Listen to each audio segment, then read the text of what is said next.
Imagine waking up in a world where almost everything around you feels familiar, but the things people do every single day would completely surprise you. The food they eat, the way they clean themselves, the treatments they trusted, the rules they followed, and the traditions they never questioned, were all part of a world where strange things could become completely normal, because throughout history, people did not always know that another way of living was possible. A habit passed down for generations could become a tradition, a strange belief could become common knowledge, and something that seems unbelievable to us today could have been an ordinary part of everyday life for millions of people.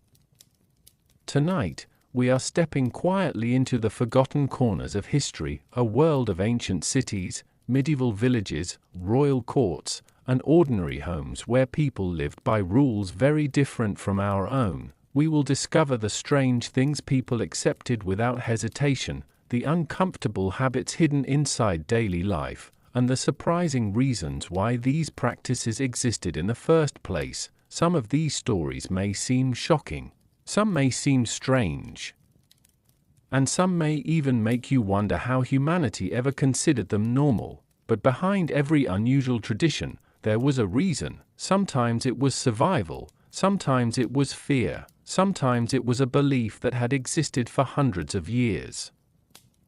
And sometimes, people simply followed what everyone before them had done. So tonight, turn down the lights, get comfortable, and allow yourself to drift back through the centuries, leave behind the modern world for a while, and enter a time when the things we now find unbelievable were simply part of everyday life, because tonight we are exploring the horrifying things history once considered normal. Far away from the noise of the present, the ancient world rests quietly beneath layers of memory, stone streets worn smooth by countless footsteps, wooden doors opening before sunrise, faint candlelight flickering behind windows, and distant voices carried gently by the evening air. To the people who lived there, nothing felt unusual: a baker preparing bread before dawn, a mother teaching her children customs inherited from grandparents, a physician mixing remedies he trusted completely. All believed they were living in an ordinary world, and perhaps that is the most fascinating part. Normal is a fragile thing. It changes slowly, almost invisibly. People rarely notice the strange habits around them, because they grow up surrounded by them. Just as fish never question the water around them, human beings often accept familiar customs without a second thought. Across thousands of years, countless generations lived and died believing they understood the world. They laughed, worried, fell in love, and hoped for better days, all while accepting realities that would leave modern people speechless. Yet we should not judge them too quickly. They lived with limited knowledge, unpredictable dangers, and mysteries that had no easy answers.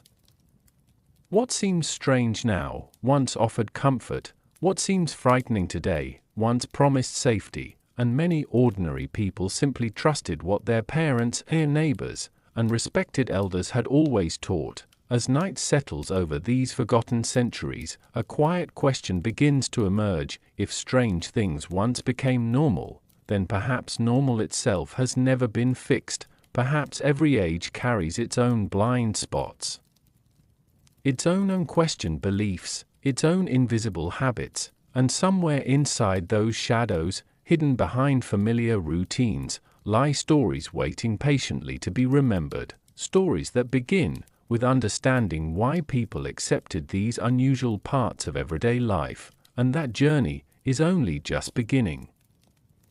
The night grows a little quieter now, and as the distant echoes of ancient streets fade into the darkness, another question slowly rises from the past. How could so many people accept things that seem so unusual to us today? How could entire societies live surrounded by customs that modern eyes might find uncomfortable, or even frightening, without ever stopping to question them? The answer begins in a place that feels strangely familiar.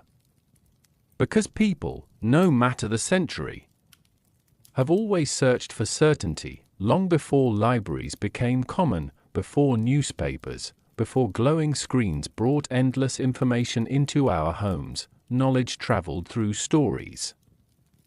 It passed from grandparents to parents, from parents to children, like a treasured heirloom carried across generations, and when something had always been done a certain way, few people had any reason to imagine another possibility. In a quiet village thousands of years ago, a young child might watch his father sharpen tools in the same manner his grandfather once had. His mother prepared meals using recipes remembered by generations before her, neighbors repeated sayings their ancestors had spoken long ago. Even beliefs about sickness, fortune, and everyday routines felt as solid and permanent as the stones beneath their feet. To question these traditions was not simply unusual. Sometimes, it was deeply unsettling, because traditions offered comfort. They created order in a world filled with uncertainty. Life itself was unpredictable. Harvests could fail, storms could destroy homes, disease appeared without warning, and death often arrived much closer and much earlier than most people expected. In such a world, familiar customs became anchors. Even strange habits provided reassurance.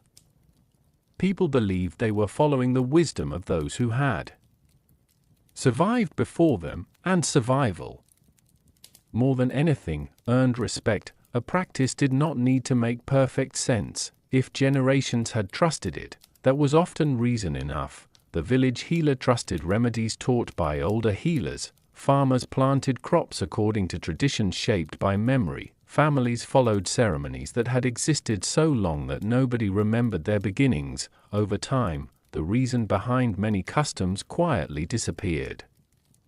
But the customs themselves remained, like shadows, stretching long after sunset, their origins slowly forgotten. There were no easy ways to compare ideas with distant cultures. Travel was slow, news moved slowly, entire communities could spend centuries isolated from one another. And within those small worlds, their customs felt completely natural. After all, if everyone around you behaved the same way, what reason would there be to think differently? Human beings are social creatures. Perhaps they always have been. People seek belonging, acceptance, connection, and standing apart from the crowd often carried risks. A person who challenged common beliefs too openly might be viewed with suspicion. Neighbors might whisper. Friends could become uneasy. Even family members might worry, so most people simply continued living as they always had, not because they lacked intelligence, but because they were human, and human beings rarely notice the invisible walls built by familiarity. Yet history also reveals something comforting. Change does happen, slowly.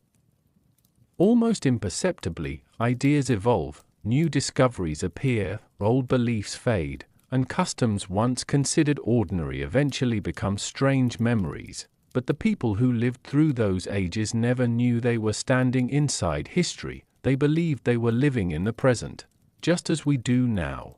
And perhaps that quiet thought lingers longest in the darkness. If generations before us accepted things without question, what customs do we accept today, without ever noticing? Perhaps centuries from now, someone will look back upon our world with the same gentle curiosity, wondering how certain habits became so ordinary, wondering why nobody questioned them. And somewhere among those unanswered questions, another forgotten corner of everyday life quietly waits, because beyond traditions and beliefs, there existed something far more personal, something every person experienced, every single day, a reality hidden inside homes, cities, and ordinary routines, a reality that modern comforts have allowed many of us to forget, and it begins with the surprisingly uncomfortable world of ancient hygiene. As the night deepens, and the familiar sounds of ancient villages settle into silence, our journey moves away from traditions and beliefs, and enters something far more personal, something that touched every life, every home, and every ordinary day. Because long before modern bathrooms, running water, and shelves lined with soaps and perfumes, cleanliness was a very different experience, and for most people throughout history, comfort had little to do with it. Imagine waking before sunrise in a crowded city centuries ago. The air is cool, but heavy with the smells of smoke, animals, and countless lives lived close together. Stone streets twist between homes built tightly against one another. Wooden shutters creak open, merchants prepare their stalls, and somewhere in the distance, a bell quietly marks the beginning of another ordinary morning. Yet beneath these familiar scenes, daily hygiene was often a complicated challenge. Clean water itself could be difficult to obtain. Many families carried it by hand, bucket after bucket, from wells, rivers, or public fountains. Every drop required effort, and because water was precious, people used it carefully. Bathing every day, something many modern people rarely think about, was simply not practical for much of history. Instead, washing often focused on the face, hands, and visible parts of the body. Clothing absorbed much of the dirt and sweat. Undergarments, surprisingly, played an important role. Fresh linen against the skin was often considered just as important as bathing itself, and in many places, changing clothes was seen as a sign of cleanliness. Even among wealthy households, luxurious bathrooms were not always common. Perfumed oils, scented herbs, and fragrant flowers sometimes helped cover unpleasant odors, not because people ignored hygiene, but because they adapted to the world they knew. Throughout ancient civilizations, people experimented with countless ways to stay clean. Some cultures embraced communal bathhouses, others preferred steam rooms. Simple soaps made from animal fats and ashes appeared in various forms. Natural sponges, cloths, and oils became everyday tools. Yet despite these efforts, life carried smells modern people rarely encounter. Open fires filled homes with smoke, animals lived nearby, streets often lacked proper drainage, waste disposal was inconsistent, and crowded cities created problems that nobody fully understood. Summer heat only made these challenges more difficult. Flies gathered, food spoiled quickly, and unpleasant odors became such a normal part of life that many people hardly noticed them. Children grew up surrounded by these conditions. To them, nothing seemed unusual. It was simply the world. Even teeth required creativity. Without modern toothpaste, people used powders made from crushed shells, salt, charcoal, or herbs. Simple chewing sticks cleaned teeth surprisingly well in some regions, but dental pain remained a familiar companion, a dull ache that many accepted as another unavoidable part of growing older. Hair care brought its own challenges. Combs were treasured possessions.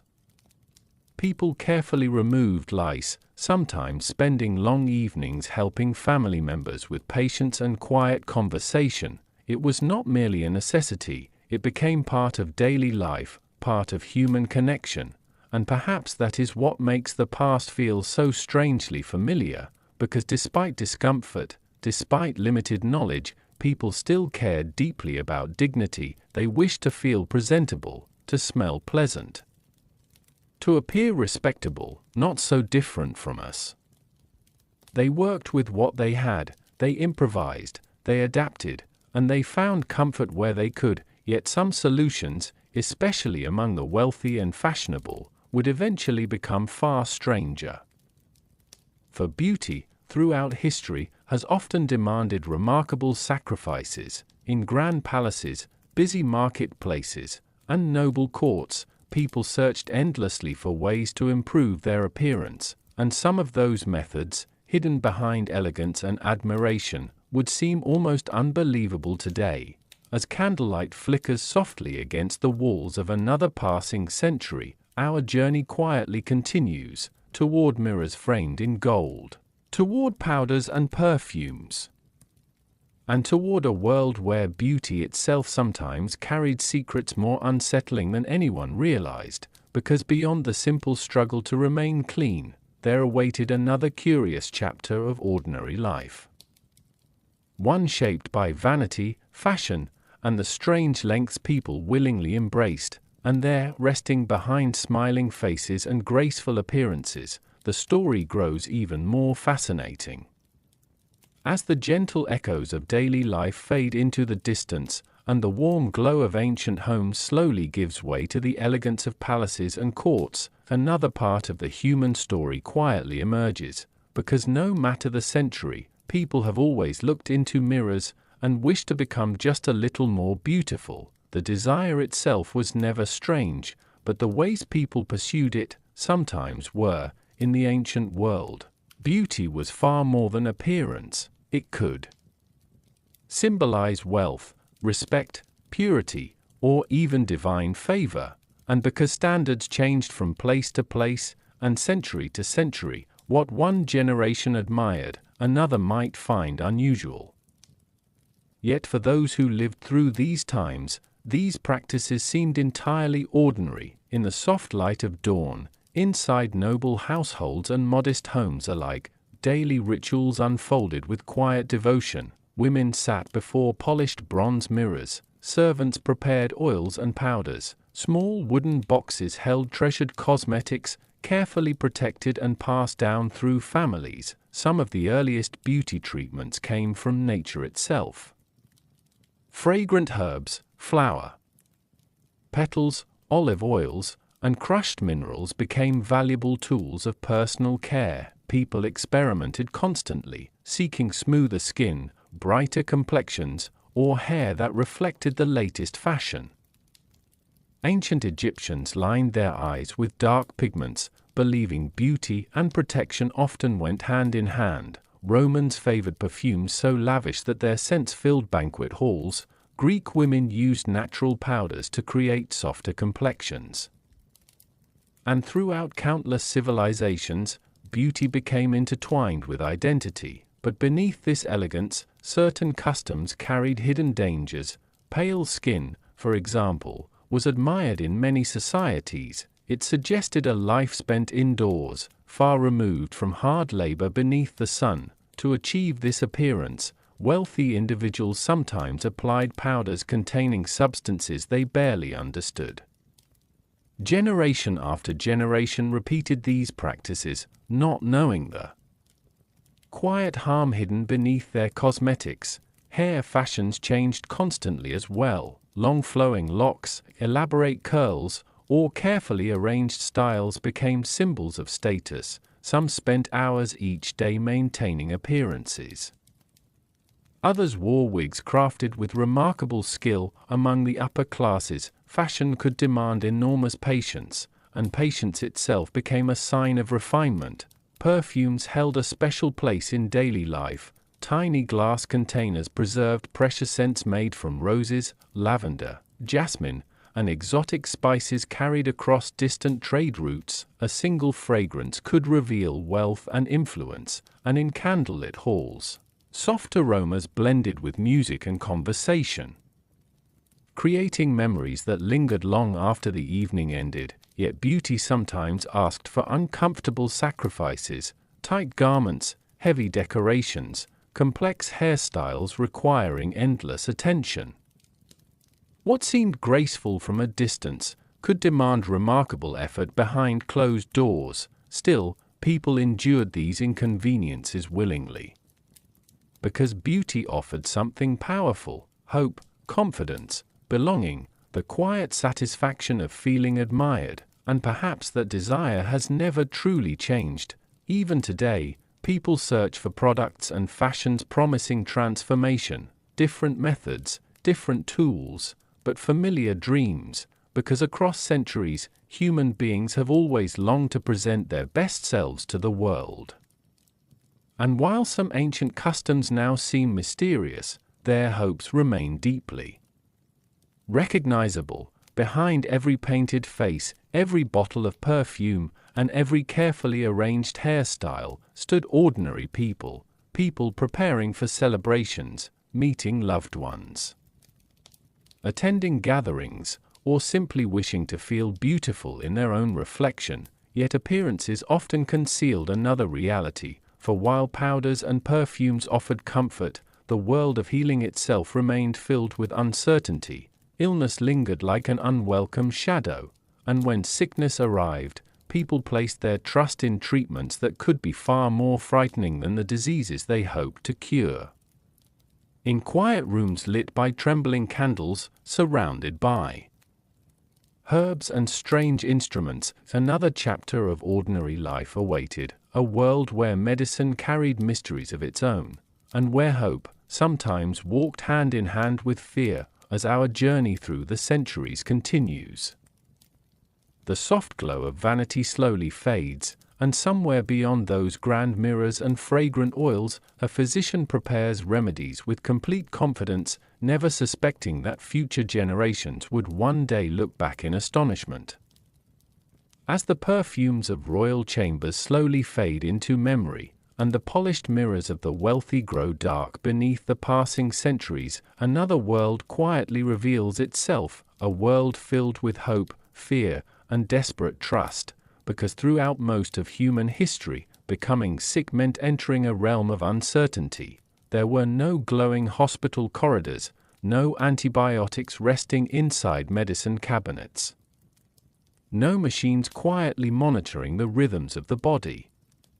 Instead, there were remedies passed through generations, strange theories accepted as truth, and healers who genuinely believed they were helping. And perhaps that is what makes this story so fascinating. For behind every unsettling treatment, there was almost always compassion. People wanted to heal, they simply understood the body very differently. Imagine a quiet room lit only by flickering candles. Outside, rain taps softly against wooden shutters. Inside, a worried family gathers around someone suffering from fever. The air smells faintly of herbs and burning oil. Everyone waits anxiously, not for miracles, but for the arrival of the local physician. When he finally appears, he carries confidence, leather bags filled with instruments, bundles of dried plants, recipes remembered from ancient texts, knowledge respected by the entire community, and yet many of these treatments would seem alarming to modern eyes. For centuries, physicians believed that illness resulted from imbalances hidden inside the body. Health depended upon maintaining harmony. And when harmony appeared disturbed, certain methods were used to restore it. One of the most famous was bloodletting. The idea itself stretched across civilizations and centuries. Doctors believed that removing blood could relieve countless ailments, headaches, fevers, fatigue, even sadness. And because respected scholars taught these principles, few questioned them. Patients often endured the procedure with remarkable trust. Not because they enjoyed it, but because they believed recovery depended upon it. Sometimes, hope itself became stronger than fear. Herbal remedies filled homes and clinics alike. Some truly provided relief, others offered little benefit. But people embraced them because nature seemed filled with hidden wisdom. Lavender soothed restless minds, mint eased discomfort, honey comforted sore throats. Yet alongside these gentle remedies, more unusual ingredients occasionally appeared. Ancient texts promised cures hidden inside strange mixtures, and generations repeated them faithfully. Surgery itself was another daunting experience. Without modern anesthesia, operations demanded extraordinary courage. Patience relied upon strong drink, physical restraint, or sheer determination. Rooms echoed with whispered prayers, family members waited nearby, and skilled hands worked as quickly as possible. Speed often meant survival.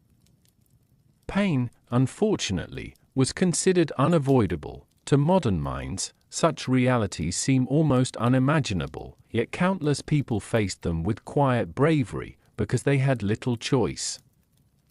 Disease did not wait. Infections spread rapidly. Simple injuries became dangerous. A minor wound could alter the course of a life, and so, people trusted whatever hope was available, even when that hope appeared frightening. Still, not every healer lacked wisdom. Many physicians observed carefully. They documented symptoms, studied plants, shared knowledge across generations, and through centuries of trial and error, small discoveries slowly accumulated, bit by bit. Human understanding advanced, not in sudden leaps, but in patient steps. The story of medicine is not merely a tale of mistakes, it is a story of perseverance, of people searching endlessly for answers, of families caring for loved ones, of communities refusing to surrender in the face of suffering. And perhaps that quiet determination deserves admiration. For every strange treatment of the past, there existed an even stronger desire beneath it, the desire to heal. Yet some remedies, some beliefs, and some practices embraced by respected doctors would become stranger still, for history contains medical ideas so unusual that they almost seem impossible to believe, and somewhere beyond the candlelit rooms and whispered prayers, another physician reaches for ingredients that future generations would find deeply unsettling. Still, to him, they represented knowledge. And knowledge, when wrapped in certainty, can become one of the most powerful forces in human history. As the night grows deeper, our journey continues toward the bizarre treatments doctors once believed in, and there, among jars, powders, and forgotten theories, even greater mysteries quietly await. As midnight settles softly over the centuries, and the candle flames inside ancient clinics burn lower and lower, our journey drifts deeper into a world where knowledge and mystery often walked side by side. For generations, people placed extraordinary trust in those who promised relief. Physicians were respected, healers were valued, and old books, copied carefully by hand and preserved with devotion, were treated almost as treasures. Yet even the wisest minds of their age sometimes embraced ideas that now seem wonderfully strange. Still, to understand them, we must remember something important. These people were not foolish, they were searching for answers in a world where invisible dangers remained hidden. Without microscopes, without laboratories, and without a clear understanding of germs, many illnesses felt like riddles whispered by nature itself, and riddles demanded explanations. So physicians observed, they experimented, and sometimes their conclusions led them down unexpected paths. In quiet chambers lined with shelves of herbs and scrolls, certain remedies became accepted truths. For headaches, some healers recommended unusual mixtures made from plants and crushed minerals. For fevers, others believed the body needed to release harmful influences trapped inside. Every region had its own traditions, its own trusted methods, and its own curious beliefs. Ancient texts held enormous authority. If respected scholars had written something centuries earlier, many doctors accepted it with complete confidence. Knowledge itself was inherited much like family heirlooms, passed from teacher to student, generation after generation, and once an idea became established, it often remained unquestioned for hundreds of years. Some treatments relied heavily upon symbolism. If a substance appeared strong, perhaps it would strengthen the body. If an animal possessed qualities people admired, certain parts of it were believed to contain hidden virtues. Nature seemed filled with messages waiting to be understood, and human imagination eagerly searched for meaning. Elsewhere, strange combinations appeared inside medicine cabinets: powders, syrups, oils, tonics, ingredients gathered from forests, mountains, and distant trade routes. Many genuinely provided comfort, others did little at all. Yet hope gave these remedies remarkable power, because hope itself can soothe fear, and fear, when illness strikes, has always been one of humanity's oldest companions. People wanted certainty, they longed to believe that someone understood the mysteries of suffering, and physicians, armed with experience and confidence, offered reassurance, even when answers remained incomplete. Sometimes treatment succeeded by accident. A plant with hidden medicinal properties eased pain, a natural remedy reduced infection without anyone understanding why. These small victories strengthened trust, and trust encouraged even stranger ideas to flourish. Stories spread quickly. One remarkable recovery became proof. Neighbors shared tales, families repeated them. Soon, a single experience transformed into accepted wisdom. Such is the quiet power of human storytelling. Yet perhaps the most fascinating truth is this: modern medicine itself stands upon the countless attempts of those who came before. Their failures taught lessons, their observations revealed clues, their mistakes, though often frightening, helped shape future discoveries. Progress rarely moves in a straight line. Instead, it wanders slowly through confusion, misunderstanding, and occasional brilliance. Like travelers carrying lanterns through heavy fog, people advanced one uncertain step at a time, and though we may smile at some forgotten remedies, we should also remember the courage behind them. Because every strange treatment emerged from a simple desire to ease suffering, to comfort loved ones, to protect life, and perhaps those hopes remain timeless still, while physicians wrestled with mysteries inside the body. Ordinary people faced another challenge entirely. One hidden not inside jars or books, but within the simple routines of everyday life, for danger did not always arrive through illness. Sometimes it waited quietly inside homes, inside kitchens, inside streets and workshops. Invisible hazards woven so deeply into daily existence that few people ever noticed them. And as the ancient night grows still, another chapter slowly begins. A chapter where ordinary life itself concealed risks more unsettling than anyone imagined. For the past, even in its quiet moments, was rarely as safe as it appeared. As the last candle inside the physician's chamber slowly burns low, and the shelves of herbs and forgotten remedies disappear into the darkness, our journey leaves behind the world of medicine and enters something far more familiar, something shared by emperors and farmers, by merchants and shepherds, by children and grandparents alike. Food, and yet, what people once placed upon their tables, what they eagerly awaited after a long day, and what they considered perfectly ordinary, might surprise us more than almost anything else, because throughout history, necessity often shaped appetite, and hunger, more than taste, was the true master of the kitchen.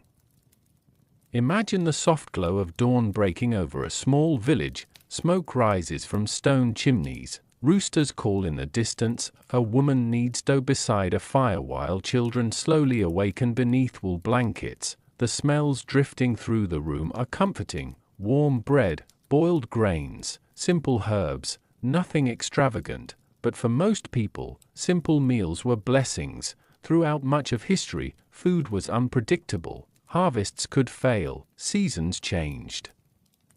And preserving ingredients required creativity. Nothing useful was wasted, every scrap mattered. Bones became broth, stale bread found new life in soups, leftovers were treasures rather than inconveniences. People developed remarkable ways to stretch precious supplies, and over generations, these habits became traditions. In many places, fermented foods became ordinary companions at every meal. Their flavors could seem unusual to unfamiliar visitors, but preservation meant survival. Salted fish, pickled vegetables, aged cheeses, and sour breads filled homes across entire continents. Strong aromas that might surprise modern noses once signaled comfort and abundance. Elsewhere, people embraced food shaped by geography. Coastal communities relied heavily upon the sea. Mountain villages used what the land provided. Deserts demanded different solutions altogether. What mattered most was not luxury. It was reliability, and because transportation moved slowly, many people never experienced ingredients common elsewhere. Entire worlds of taste remained unknown. For wealthy households, however, curiosity sometimes led to extraordinary feasts. Rare spices traveled thousands of miles, exotic fruits appeared at grand banquets, Unusual dishes became symbols of status and refinement.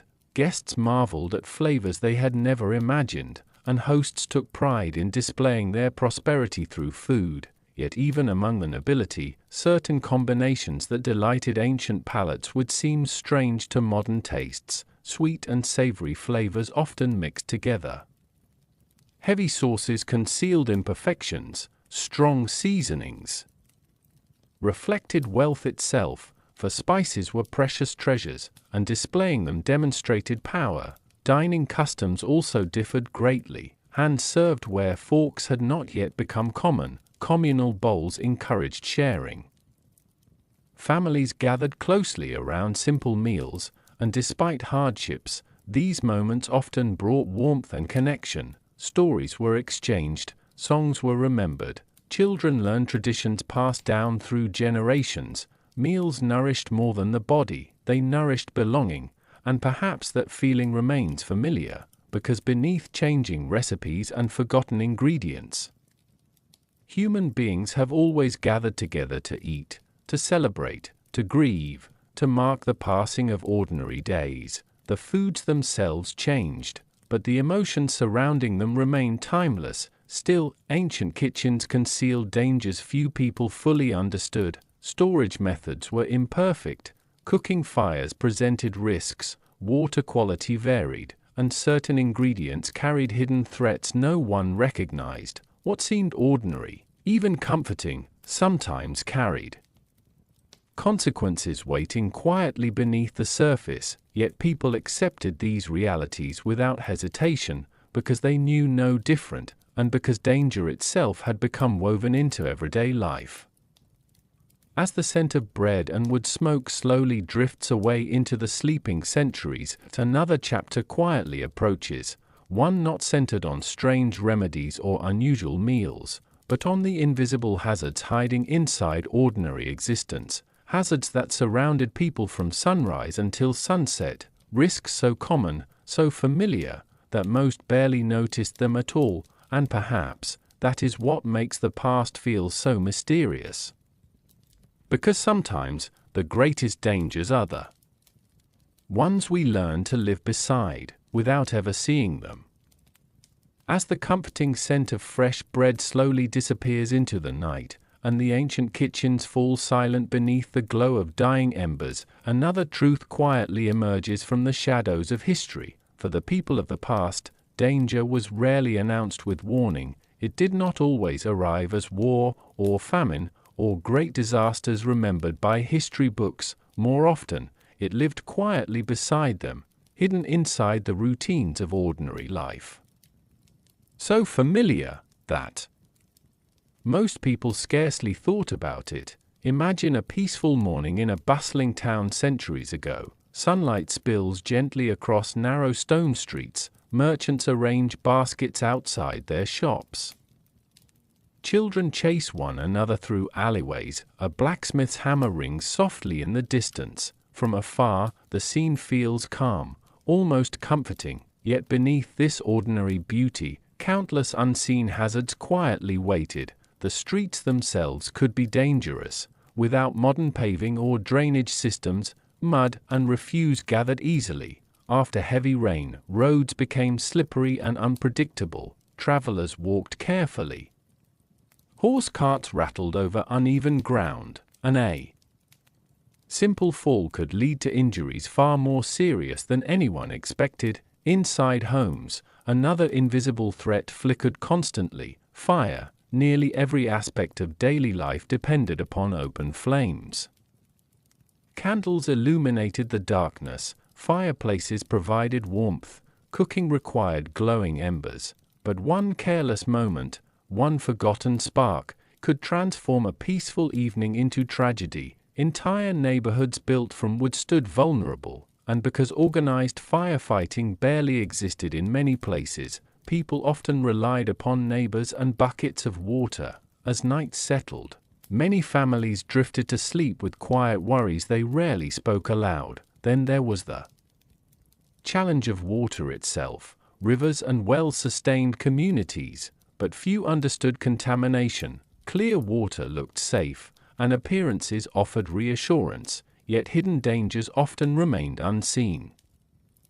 People trusted what seemed familiar, because they had little reason to suspect otherwise. Even simple work carried risks. Farmers handled sharp tools beneath the hot sun, carpenters shaped heavy beams, blacksmiths worked beside roaring furnaces, fishermen faced unpredictable seas. Every profession demanded courage, and accidents, though unfortunate, were accepted as part of life. Children, too, lived in a world far less protected than modern childhood. Young boys and girls helped with chores from an early age. They climbed, carried, worked, and learned responsibility quickly, not because their parents lacked affection, but because survival required everyone to contribute.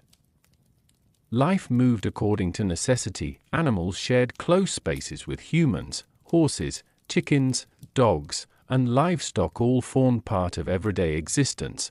Their presence brought companionship and practical benefits, yet it also created challenges people simply learned to accept. Winter introduced its own difficulties.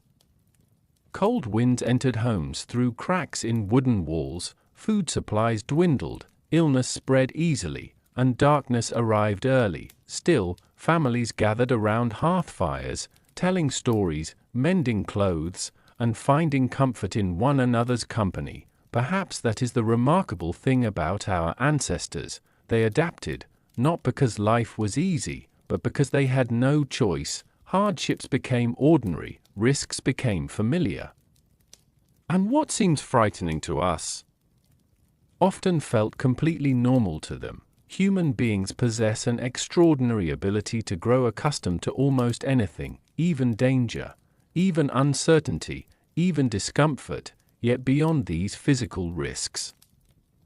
History held customs and traditions that modern minds might find even more surprising, practices accepted with complete confidence, beliefs so deeply rooted that questioning them hardly seemed possible, and somewhere beyond the workshops, the muddy roads, and the flickering candlelight, another world quietly awaits, a world shaped not by necessity alone, but by customs that defined entire civilizations.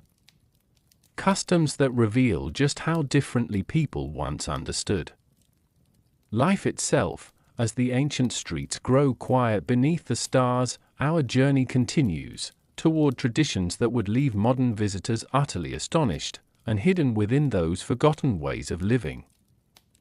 More mysteries still patiently wait.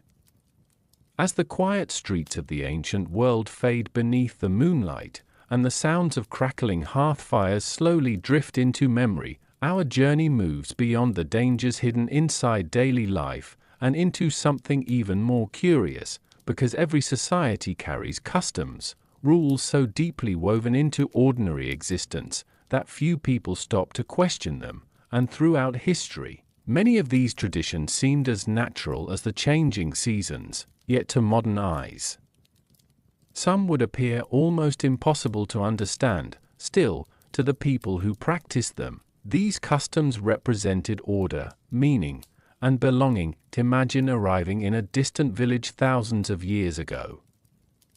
The air carries the scent of smoke and fresh earth, animals wander nearby, and neighbors greet one another with familiar gestures, children laugh beneath the afternoon sun. Everything appears peaceful, but beneath the surface, unwritten expectations quietly shape every moment. From birth onward, people inherited customs older than memory itself. Parents taught them to their children, grandparents repeated stories explaining why these traditions mattered. And because generations before had done the same, their authority felt unquestionable. In many ancient communities, hospitality held extraordinary importance. Guests were treated with immense respect.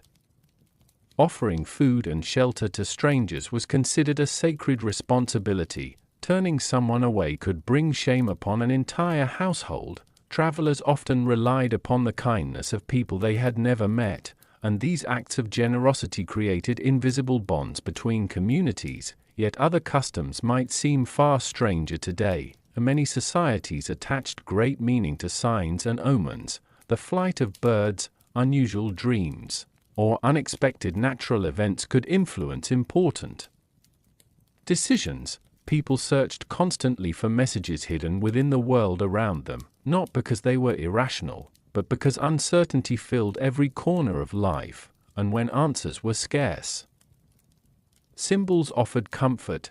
Names themselves often carried special significance. Some believed names possessed power. Others avoided speaking certain words altogether. Ancient people frequently surrounded themselves with rituals meant to attract fortune and avoid misfortune. To them, these habits felt reassuring, small protections against an unpredictable world. Even greetings varied greatly: bows, hand gestures, formal expressions. Every movement communicated respect and social standing. Making mistakes could cause embarrassment, because manners represented much more than politeness. They reflected identity, belonging, and honor. In certain places, public displays of emotion followed customs very different from those we know today. Grief, celebration, and family responsibilities all carried expectations shaped by tradition. Entire communities gathered during important moments. Individual lives were deeply connected to collective experiences. Privacy itself often meant something very different, and perhaps that is one of the greatest differences between their world and ours. People rarely lived alone. Generations shared homes. Neighbors knew one another intimately. Communities offered support, but also constant observation. Everyone belonged to something larger, and belonging came with responsibilities. Through modern eyes, some customs seem unusual, others may feel uncomfortable, yet behind them stood familiar desires: security, connection, meaning, the wish to preserve order in uncertain times. Because human beings have always searched for ways to make sense of life, and traditions, however strange they may appear centuries later, often provided answers. But customs alone did not govern society. Invisible rules shaped behavior with remarkable precision. People understood exactly how they should speak, dress, and interact with others, expectations so ordinary that few dared challenge them. And somewhere beyond the villages and candlelit homes, beyond the stories passed from grandparents to children, another layer of history quietly waits: a world of strange social rules, where reputation mattered deeply, and where even the smallest gesture could reveal far more than words. As stars shine softly above forgotten civilizations, our journey continues, and hidden within the delicate fabric of everyday manners, another mystery patiently unfolds. For long before written laws reached every corner of society, people had already learned something powerful: that sometimes the quiet rules everyone obeys can shape history just as strongly as kings and empires.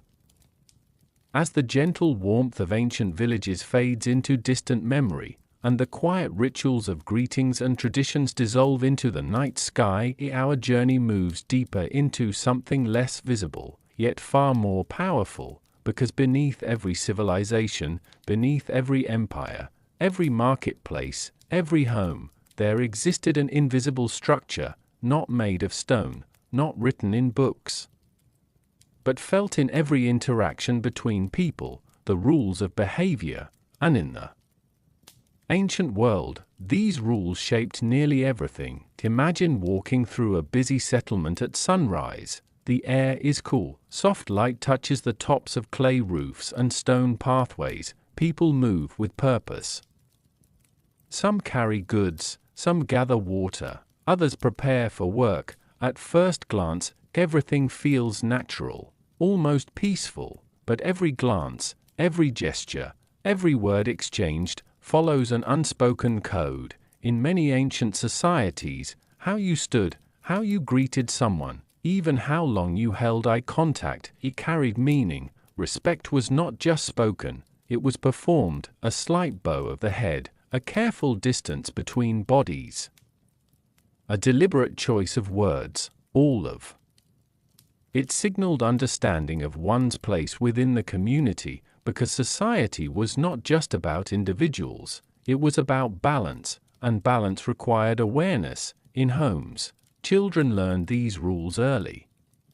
Not through instruction alone, but through observation. They watched elders carefully, they imitated movements, they absorbed tone, posture, silence, and slowly, they became part of the same invisible rhythm. Even silence had meaning. A pause in conversation could show respect, uncertainty, or deep contemplation. In some places, speaking too much was seen as careless. In others, silence itself could be uncomfortable.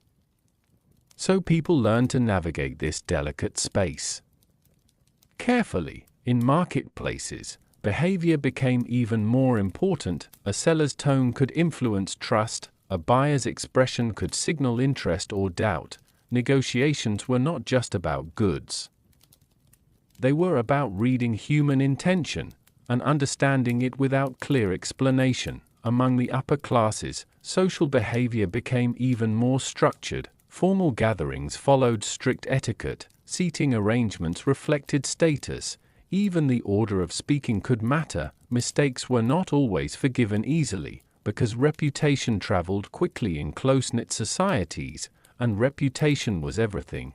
It could open doors, or quietly close them forever. Yet these rules were not only about control, they created stability. In a world without modern communication, without written agreements in every interaction, behavior became a shared language.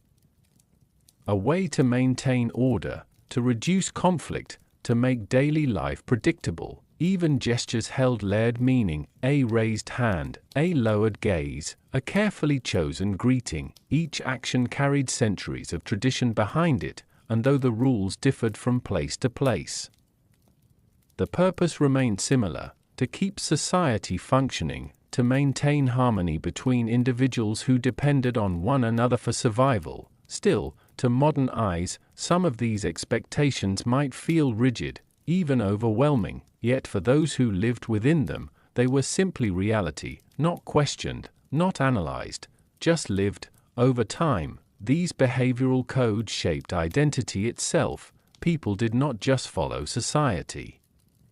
They became reflections of it. Their manners revealed their upbringing, their speech revealed their education, their behavior revealed their place in the world, and within this structured rhythm of daily life, something remarkable emerged. Predictability, trust, a sense that everyone understood the rules of existence. But beneath that order, a quieter truth lingered, because when behavior is shaped so strongly by tradition, individual expression becomes limited, and the space between expectation and desire can grow quietly complex. Still, society continued forward, because rules, no matter how strict, offered something people valued deeply: a sense of belonging, and belonging, more than anything, was worth preserving. Yet as our journey moves deeper into the forgotten patterns of human life, we begin to notice something subtle. These rules were not just about politeness or order, they shaped something far more personal.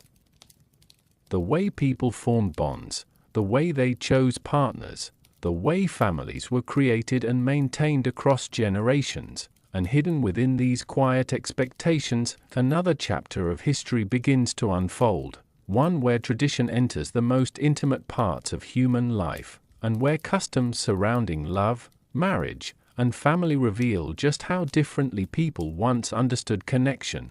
As the night grows softer, our path continues toward the unseen rules of relationships and family life.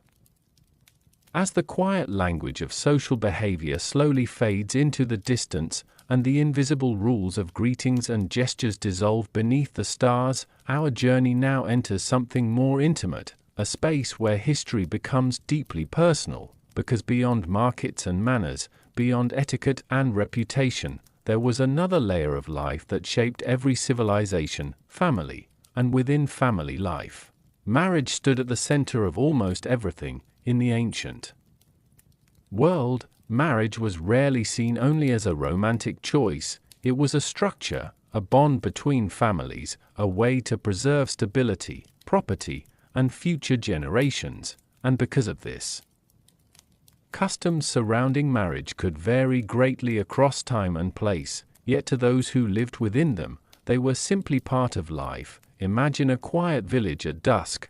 The sky glows softly with fading light. Homes release thin trails of smoke from evening fires. Inside wooden houses, families gather in close circles, and somewhere in the community, plans are being discussed, not with urgency, but with calm certainty.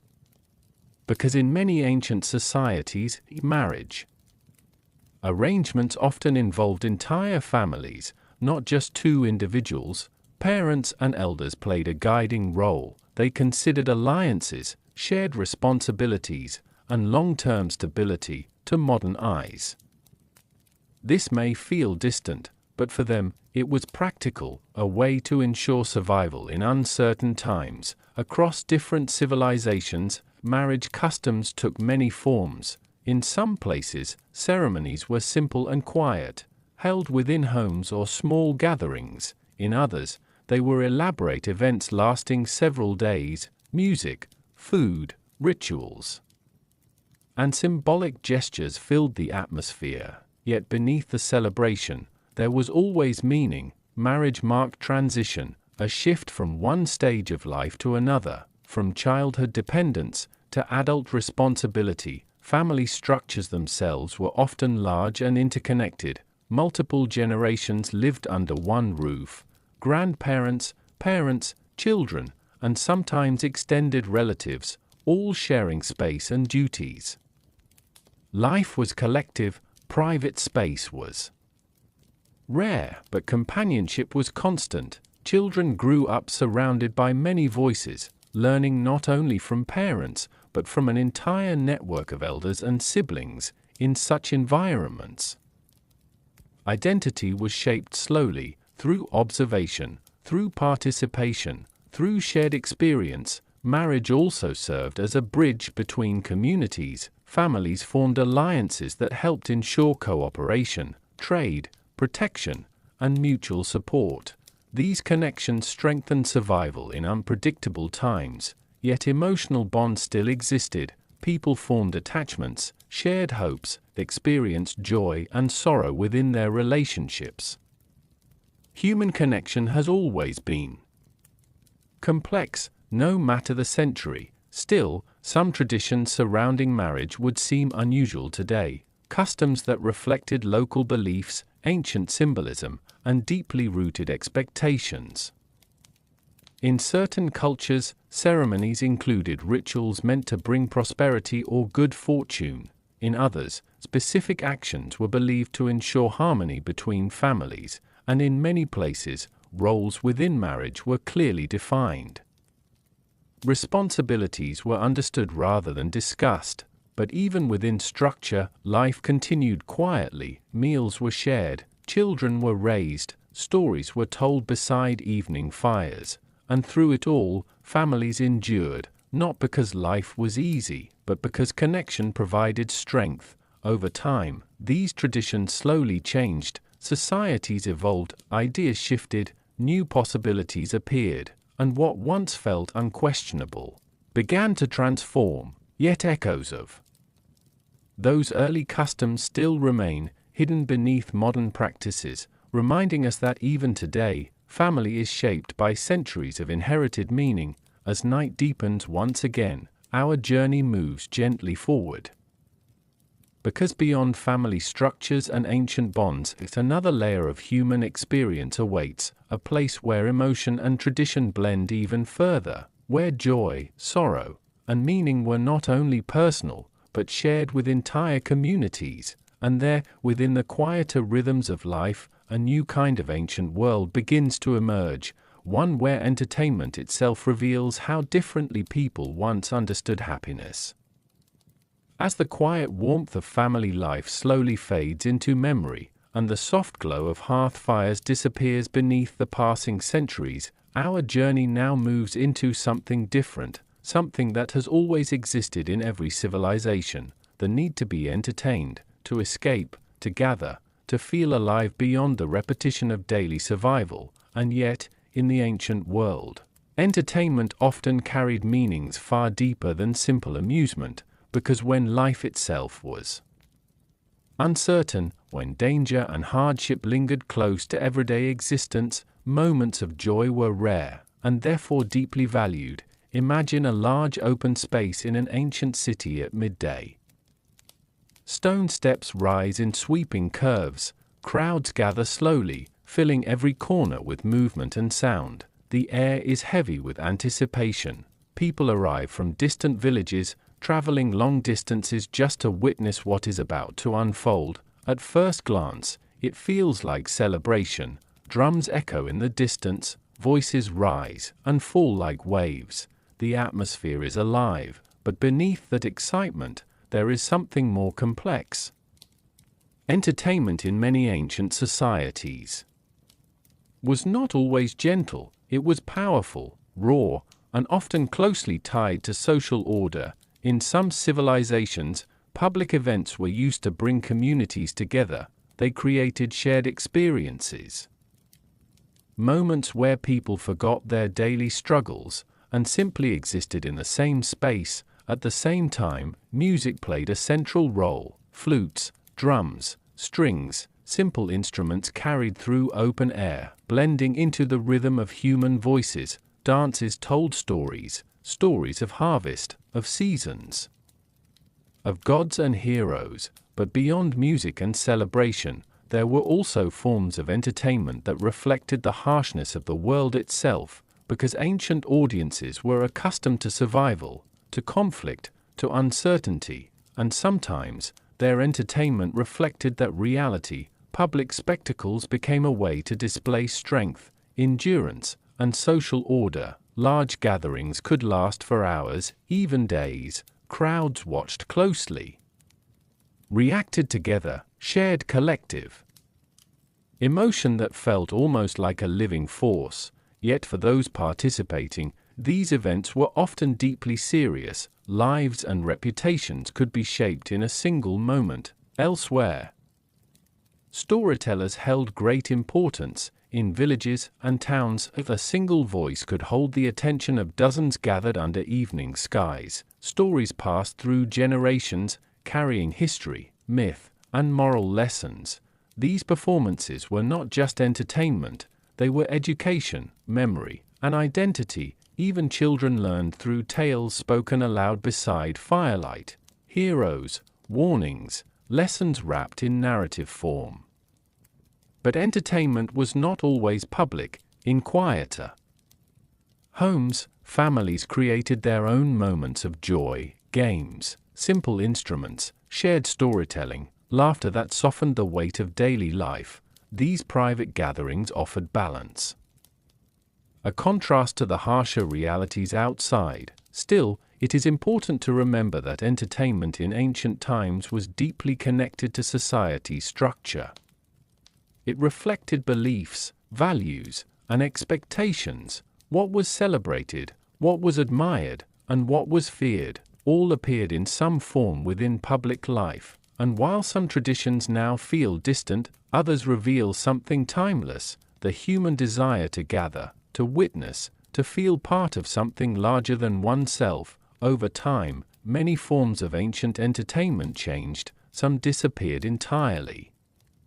Others evolved into modern traditions we still recognize today. But beneath all of it, the same longing remains: to step away from hardship, even briefly, and share a moment with others. Yet as our journey continues, we begin to notice something deeper. Because behind celebration and spectacle, ancient societies also held beliefs that shaped how people understood the unseen world, beliefs that filled the night with mystery and turned silence into something meaningful. For beyond entertainment, there was always another force guiding human thought, a world of superstition, ritual, and invisible meaning, waiting quietly in the shadows of history.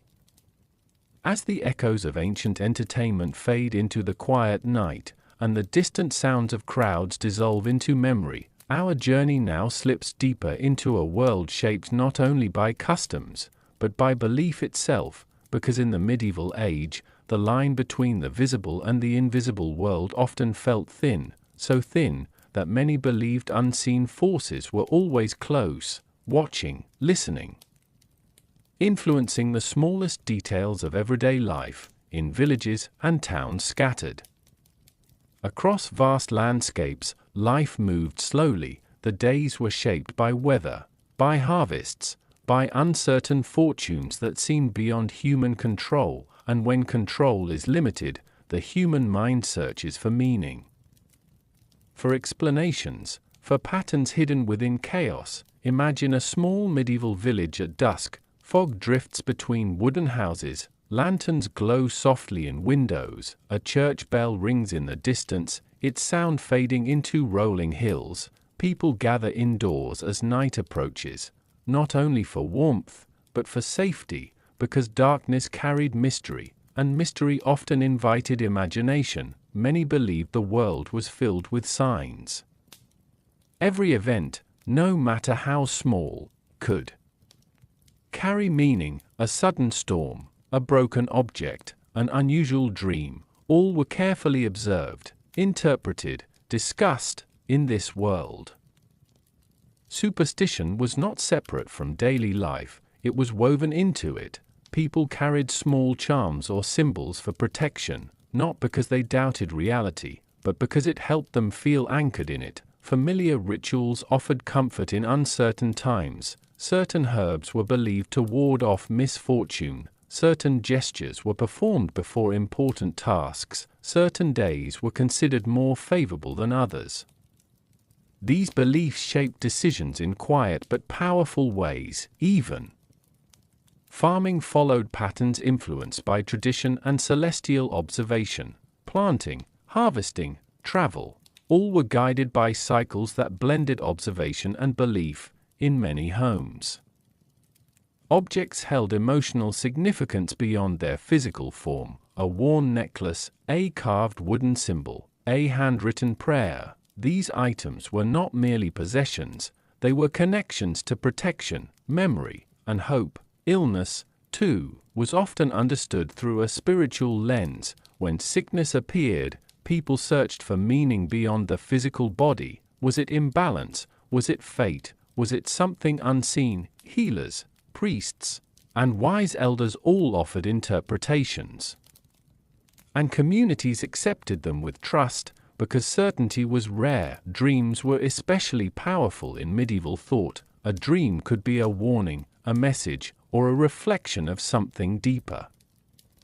People recorded them, shared them, analyzed them carefully. In a world where written science was limited, dreams felt like another language of reality. Even natural events were often seen as messages: eclipses, comets, unusual animal behavior.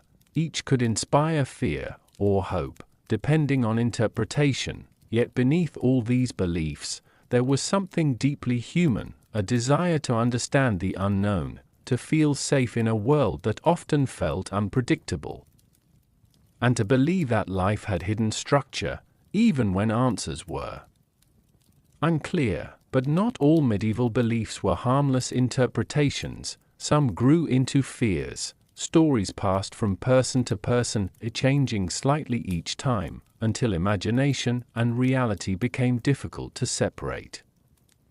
In such moments, superstition could become powerful enough to shape entire communities, and silence itself sometimes felt heavy, as if the unseen world was listening closely. Still, life continued. People worked, they laughed, they gathered at markets and festivals. They told stories under candlelight, because even in a world filled with uncertainty, daily life still demanded attention, and so belief and routine existed side by side.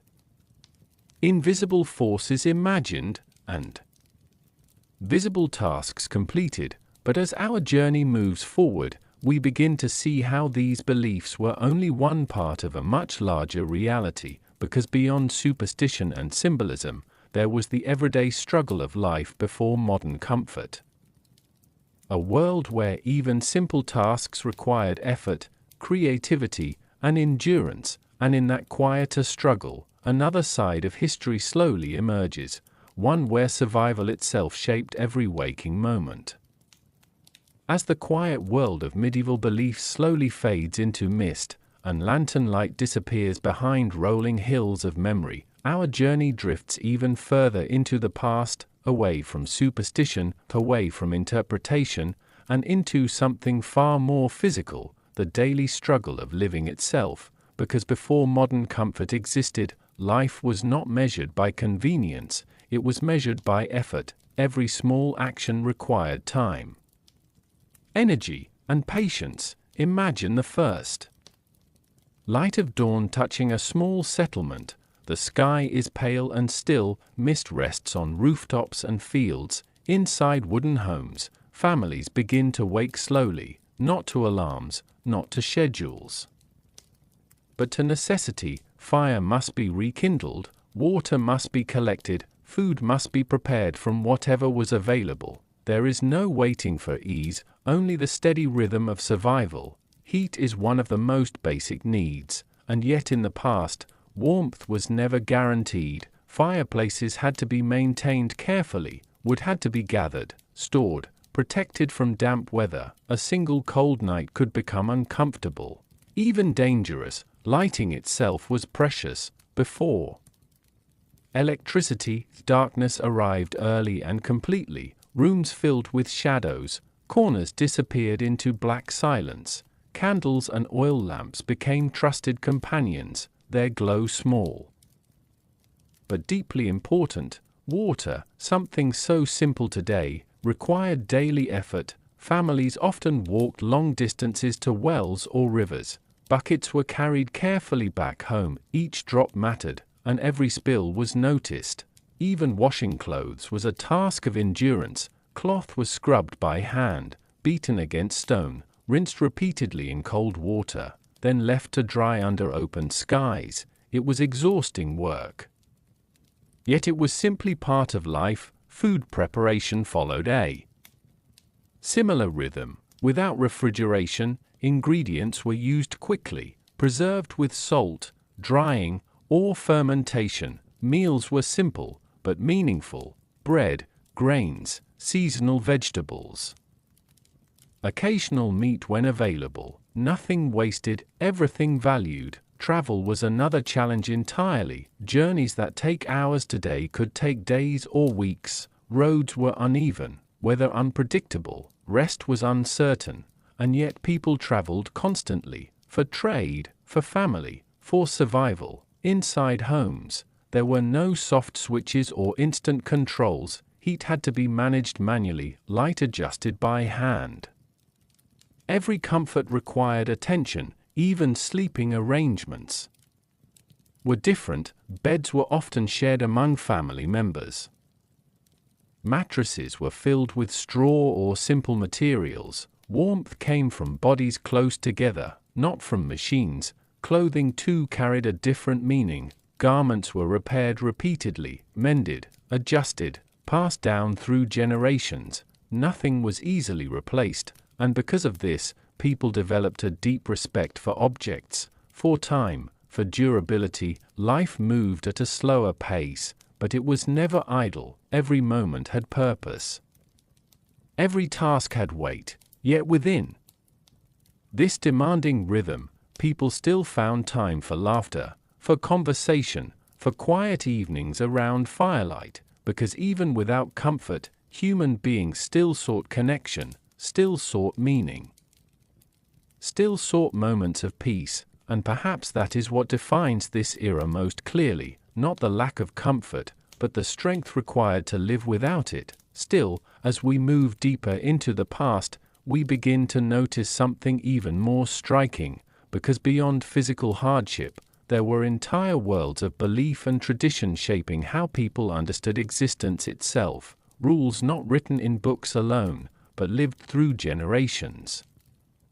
And in those unseen systems, we find habits and customs that once defined identity itself, now long forgotten by modern life. As our journey continues, we step closer to those forgotten habits, the quiet routines of everyday existence that once shaped entire civilizations. and have now nearly vanished from memory. As the warmth of firelit homes fades into the distance, and the slow rhythm of daily survival softens into memory, our journey now turns toward something deeply human, something universal across every century, yet shaped in ways that feel almost unrecognizable today: childhood, a time we often imagine as soft, protected, and free, but in the ancient and medieval world, childhood moved to a very different rhythm. One shaped not by comfort, but by necessity. Imagine the first light of morning spilling over a quiet settlement. The air is cool, the ground still damp from night mist. Inside small wooden homes, children are already awake, not always from restlessness, but from expectation. There is work to be done, water to carry, animals to tend, simple tasks that support the household. From a very young age, children were not separate from adult life. They were part of it, closely, constantly. In many families, there was no clear boundary between play and responsibility. A child might learn skills by imitation, watching a parent weave baskets, or shape tools, or prepare food over an open flame. Learning was not structured, it was lived. Education, where it existed, often took place at home or through apprenticeship. Older children taught younger ones, and knowledge passed quietly from generation to generation. There were no standardized classrooms for most people. No guaranteed childhood free from responsibility, yet this does not mean childhood lacked joy. Children still played, they still laughed, they still created games from simple objects. Stones, sticks, pieces of cloth, entire worlds were imagined from almost nothing. In village streets, children ran freely between homes. In fields, they chased each other through tall grass. Laughter echoed through spaces where adults worked nearby, but even play often reflected the world around them. Games imitated farming, trade, or daily household tasks, because life itself was the greatest teacher. Health and survival also shaped childhood deeply.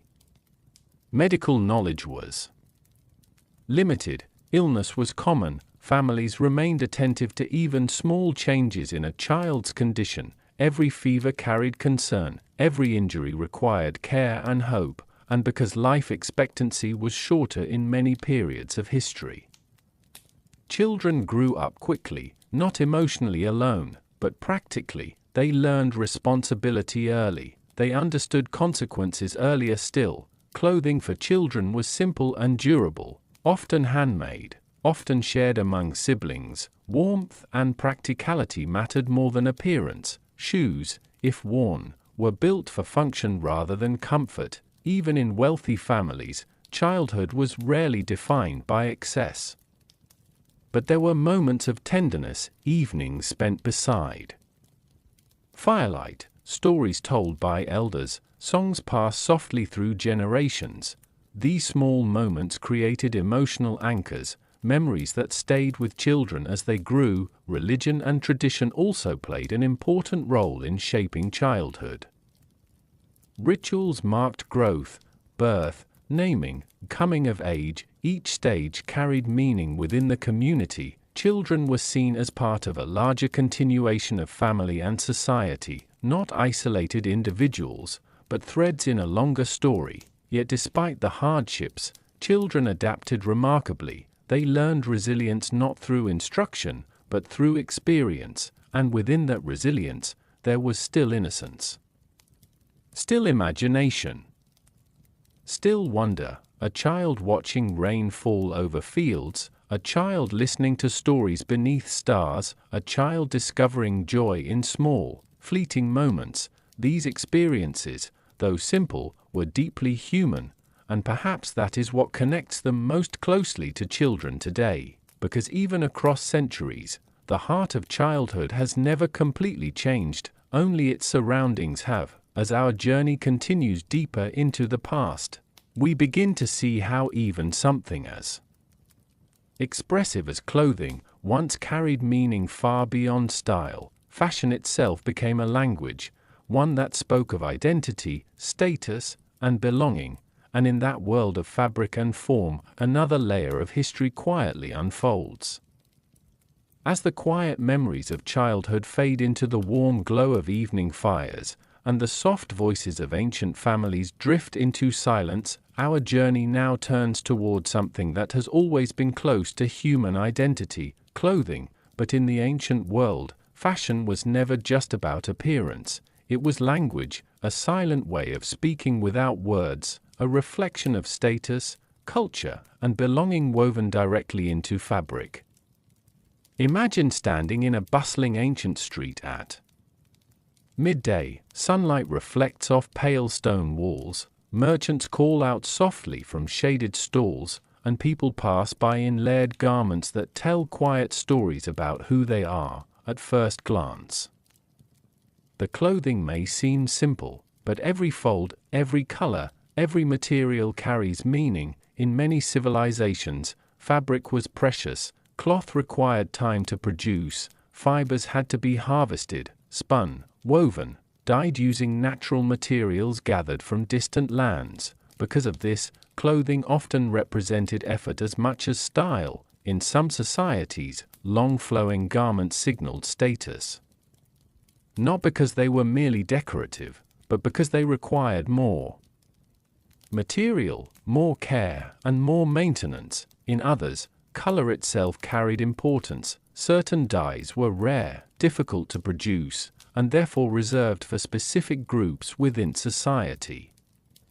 To wear them was to be seen, to be recognized, to belong. Even simple clothing could vary widely between regions. Climate shaped design, culture shaped detail, and tradition shaped expectation. In colder regions, layers were essential for survival. In warmer climates, light fabrics allowed movement and comfort. Yet even within these practical needs, aesthetic choices still emerged. People decorated clothing with patterns, stitched symbols into fabric, or added small personal touches that reflected identity. For many, clothing was also deeply connected to social order. What one person wore could immediately communicate their role in society, their occupation, their family background, or their level of wealth. And because societies were often structured and hierarchical, these visual signals mattered greatly. Yet fashion was not static, it evolved slowly. Over time, influenced by trade, migration, and changing cultural values, new materials arrived from distant lands, new styles spread between cities, and gradually, what once felt unfamiliar became normal. Still, some fashion trends from the past would appear striking to modern eyes: elaborate headwear, heavy layered garments, or carefully structured silhouettes designed not just for beauty, but for presence, for formality, for identity. In noble courts, fashion could become especially elaborate. Clothing might require assistants to wear, multiple layers carefully arranged, accessories chosen with precision, each detail reflecting refinement and patience. Even among ordinary people, clothing carried emotional meaning. A well-made garment might be passed down through generations, mended repeatedly, worn with pride, not because it was fashionable in the modern sense, but because it held memory. In every stitch, a fragment of life was preserved. Journeys, celebrations, work, loss, all woven into fabric that outlived moments themselves. Yet beneath the beauty of clothing traditions, there were also challenges. Maintaining garments required constant effort, washing, repairing, protecting against wear, and because resources were limited, nothing was easily replaced. But perhaps that is why clothing felt so meaningful. It was not disposable, it was valued, not just for appearance, but for what it represented. As centuries passed, fashion slowly transformed, new influences reshaped styles, practical needs changed, and societies began to rethink how clothing fit into daily life. But echoes of ancient fashion still remain today, hidden in modern garments that continue to express identity without words. And as our journey continues, we begin to see how clothing was only one part of a much quieter world, a world where wealth shaped experience in subtle but powerful ways, where comfort itself depended on privilege, and where the lives of the wealthy followed a rhythm very different from everyone else. As the layered fabrics of ancient fashion fade into memory, and the quiet symbolism of clothing disappears beneath the passage of time, our journey now moves into a world within a world, because even in the same civilization, life was never experienced equally. Beneath the surface of ancient cities, beyond the narrow streets and simple homes, there existed spaces shaped by wealth, places where comfort was not only possible, but expected. Yet even in these privileged worlds, life followed customs that would feel unfamiliar today. Imagine approaching a grand residence at the edge of a thriving ancient city. High walls surround the property. Inside, gardens are carefully maintained.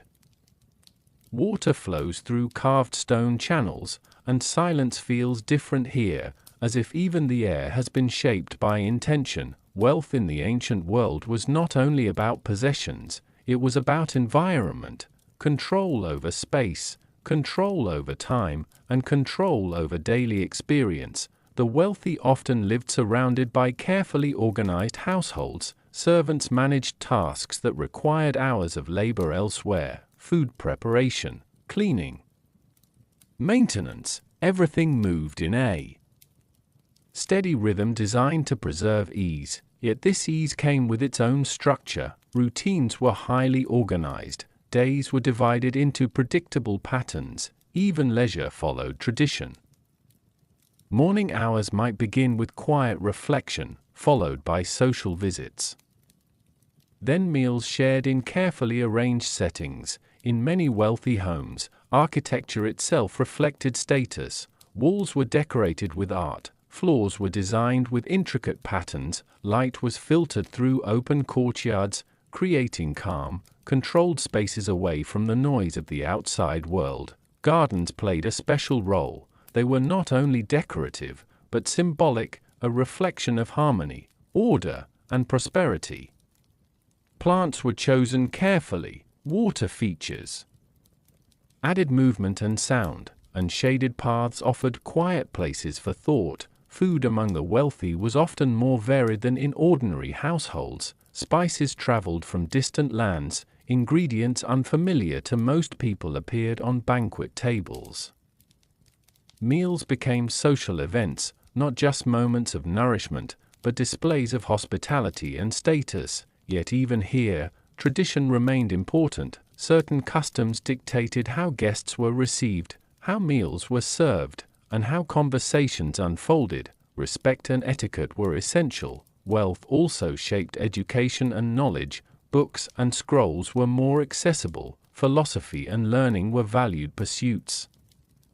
Some households encouraged study and discussion as part of daily life. Still, even the wealthy were not free from the beliefs of their time. Superstitions, customs, and cultural expectations influence behavior just as strongly as in other parts of society.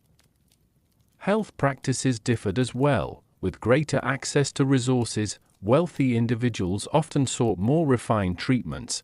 Bathing rituals were more elaborate, fragrances more varied, and care for appearance more detailed. Yet despite all these comforts, life was not without concern. Wealth brought responsibility, expectations from family, social pressure, and the constant need to maintain status within a visible hierarchy.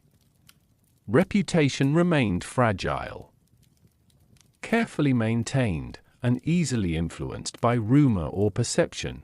Even private life was shaped by public awareness. Yet within these structured lives, there were moments of genuine peace, evenings spent in gardens, soft conversations under lantern light, quiet reflection away from the demands of society. In those moments, life felt suspended, almost timeless. But this world of comfort was never separate from the larger society surrounding it. It depended on it. Servants, workers, craftspeople, farmers, all contributed to maintaining this delicate balance, and so wealth was not only personal, it was interconnected, a reflection of entire systems working together.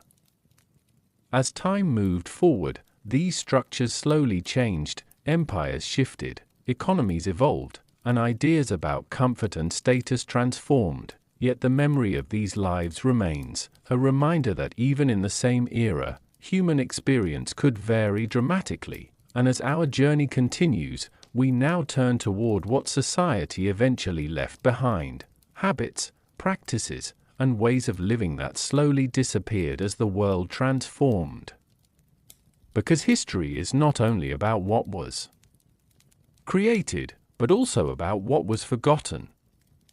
As the quiet courtyards of wealth fade into evening's shadow, and the structured gardens disappear beneath the passage of time, our journey now turns toward something more reflective, because history is not only built on what humanity created, but also on what it slowly chose to release. Across centuries, societies evolve, not in sudden moments, but through quiet shifts that often go unnoticed while they are happening. A belief softens.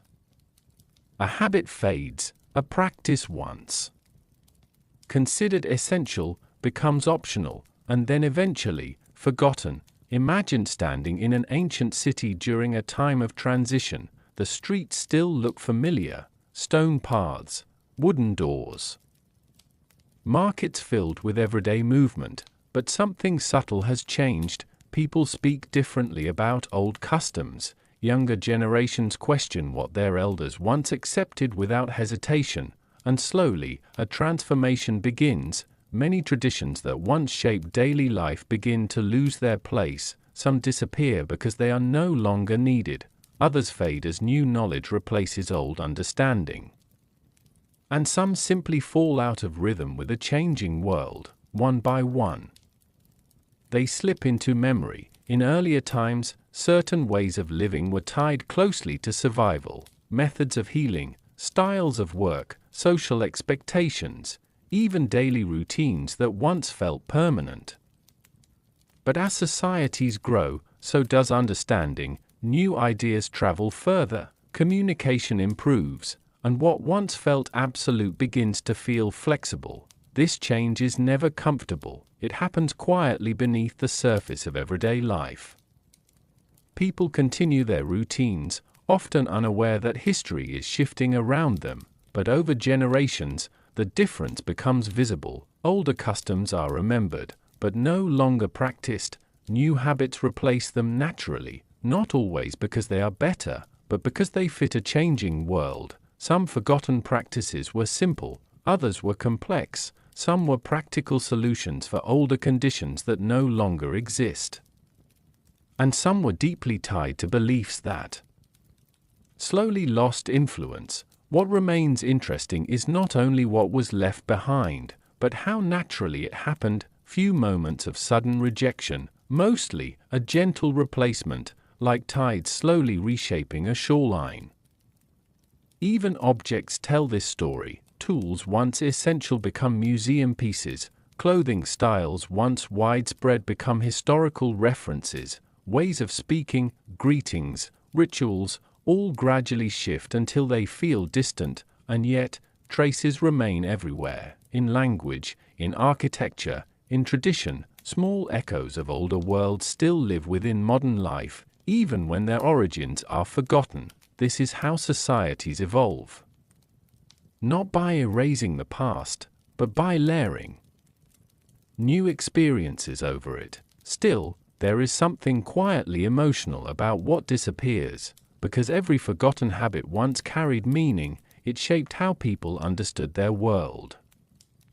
It guided decisions, it gave comfort, and when it fades, a piece of human experience fades with it, yet life continues forward, always adapting, always reshaping itself around new conditions. And as we look back from the present, these forgotten elements become windows into earlier minds. They remind us that humanity has never been fixed. It has always been changing, always adjusting, always leaving something behind as it moves forward. And perhaps that is why history feels so vast.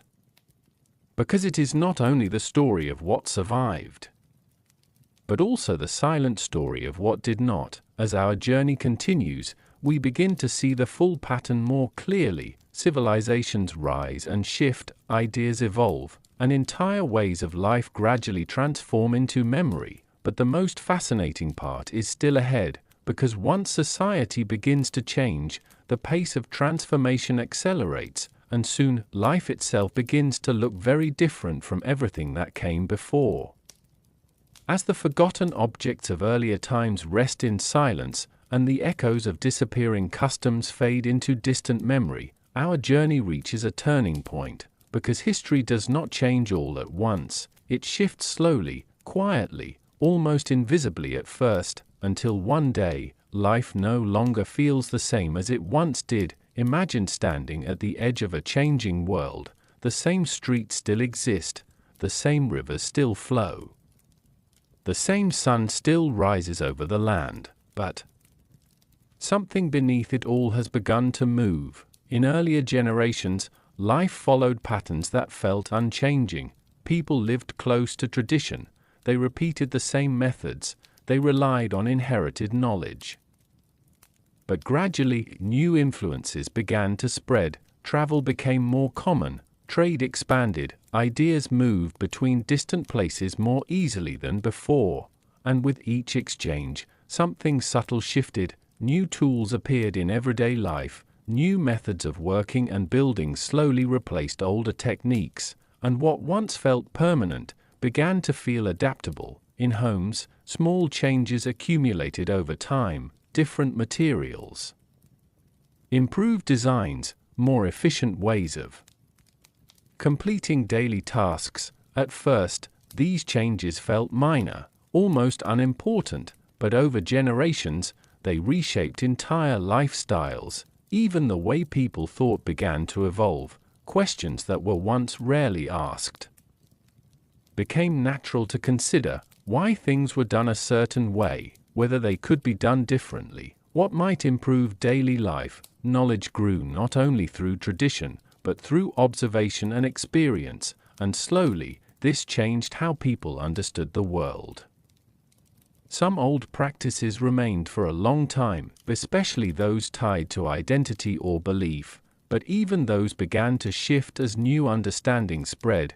Change rarely arrived loudly. It came through repetition, through improvement, through small adjustments that built upon each other. A new tool making work easier, a new method improving harvests, a new idea spreading from one community to another. Over time, these small changes became large ones.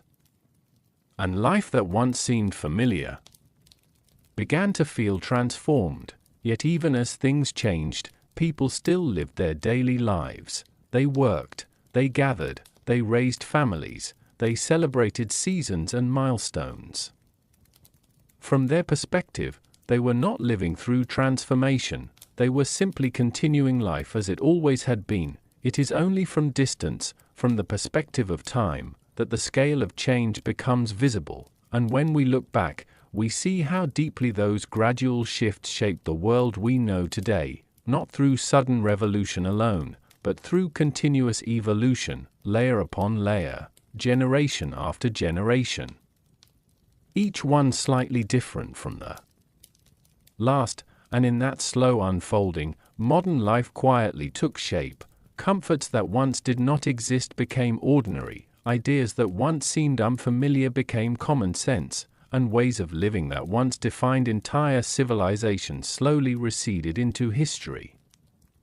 Still, traces remain. Echoes of earlier worlds live within modern habits, in traditions, in language, in cultural memory. Reminders that the present is never fully separate from the past, it is built upon it. As this journey moves toward its final chapter, we begin to understand something important, that history is not a series of distant events, it is a continuous flow of human experience, always changing, always adapting, always moving forward, and yet always carrying fragments of what came before. Now, as we stand at the edge of reflection, we prepare to look back fully, to see the world our ancestors once knew, not as a collection of facts, but as a living, breathing reality that once felt completely normal to them, and in doing so, we begin to understand how fragile and how powerful the idea of normal truly is. As the long path of history begins to quiet, and the layers of forgotten customs, beliefs, and lives settle like dust in fading light, our journey reaches its final horizon, not an ending of time itself, but an ending of observation, a final moment to look back and understand what we have truly been walking through, because everything we have seen so far was once someone's reality, not myth, not abstraction, but daily life. Waking mornings, long afternoons, silent nights beneath unfamiliar stars. In every era we passed through, people believed they were living in a normal world. Just as we do today, they worked within the limits of their understanding.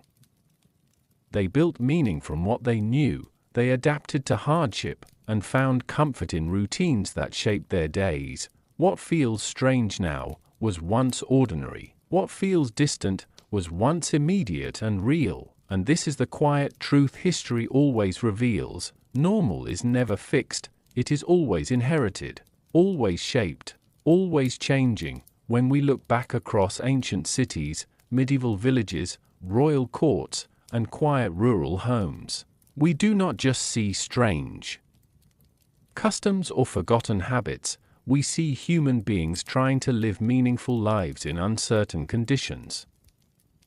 They laughed, they worried, they loved, they feared, they hoped.